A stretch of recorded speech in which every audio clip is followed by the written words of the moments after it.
Pasta ala haragia galdetu digu abioiko zerbitzariak.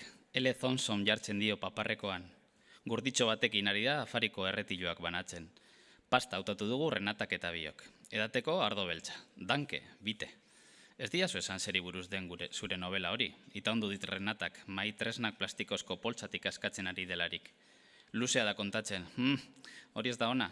Badakizu novela gilon batek jakin behar duela 3-4 lerrotan novela definitzen. Zaiatuko naiz, bota. Hasierako ideia, Aitonaren txalupari buruz idaztea zen, eta bide batez galtzera doan bizimudu bati buruz, itsasoari lotutako bizimodua. Txaluparen izena, gainera, oso iredokitzailea da, 2 amigos, lagun bi, polita da. Betidanik jakin nahi izan dut zergatik jarri zion Aitonak izen hori txalupari. Aritu naiz bere balizko lagun hori nori izan ziteken aztertzen, baina gauza garbirik ez. 2 amigos, esklabontzia bezala? Esklabontzia? Ez duzu ezagutzen? Esklabontzi bat da, garrantzitsua Estatu Batuetako historian. Gainera mamia du kontuak.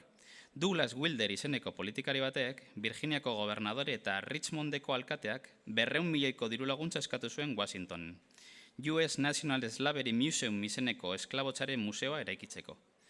Eraikina esanguratsua izango zen, Louvreko piramide izango zuen inspiraziotzat. Museoko gauzarik deigarriena, 2 amigos esklabontziaren tamaina errealeko erreplika izango zen. Jendeak ikusezan nola bidaiatzen zuten esklaboek, ze baldintzatan egiten zuten bidaia, bata bestearen gainean, toki txiki batean.